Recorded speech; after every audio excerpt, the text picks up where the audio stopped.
kemarin ada sekitar bulan lalu ya, ada seminar tentang modernisasi kandang ya.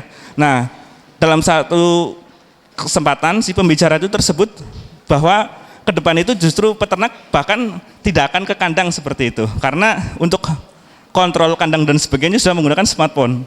Jadi memang ke depan itu sudah sangat canggih. Jadi kita tahu bahwa nanti misalnya pengaturan suhu di kandang itu tinggal klik-klik di smartphone, nanti si kandang itu mengikuti kemauan kita sehingga kita bisa controlling dari manapun seperti itu. Itu di Eropa sudah menggunakan yang seperti itu. Jadi mungkin nanti generasi adik-adik di 20 atau 30 tahun ke depan sepertinya sudah akan seperti itu, seperti itu.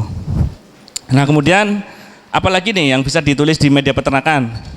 Prediksi bisnis peternakan setiap tahun. Nah, ini biasanya yang dibutuhkan oleh industri atau perusahaan tuh hal-hal yang seperti ini. Jadi proyeksi ke depan itu seperti apa?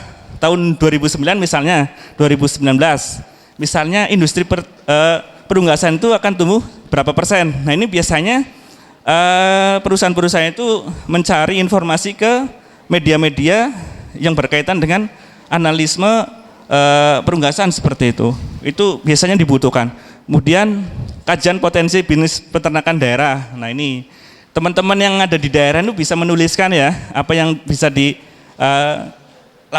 atau ditulis untuk dimuat itu bisa sebenarnya. Perkembangan industri peternakan maupun perunggasan yang ada di daerah masing-masing. Misalnya yang dari Purwokerto, yang dari Pekalongan itu bisa melihat apa yang sedang berkembang di daerah itu. Misalnya di daerah itu, oh ternyata di daerah itu banyak potensi jagungnya. Nah, itu bisa diangkat ke media karena itu juga akan membantu ya.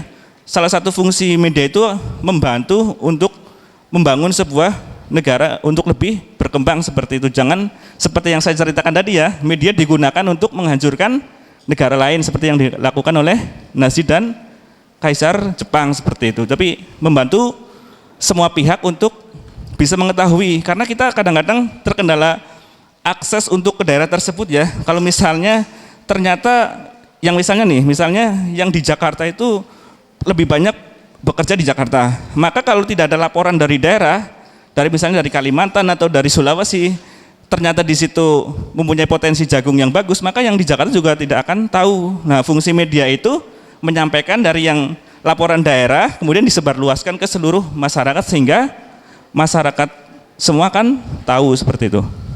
Kemudian apalagi yang bisa ditulis nih, pengamatan terhadap perusahaan publik bidang peternakan maupun yang kebijakan bidang peternakan dan dampaknya. Nah, ini yang sering terjadi di negara kita itu kadang-kadang kebijakan pemerintah itu di sisi lain kadang-kadang bagus, di sisi lain memang harus dikritisi ya. Maksudnya tugas mahasiswa salah satunya adalah mengkritisi kebijakan pemerintah yang masih belum bagus. Kalau yang sudah bagus kita dukung, yang belum bagus kita ya harus kritisi seperti itu.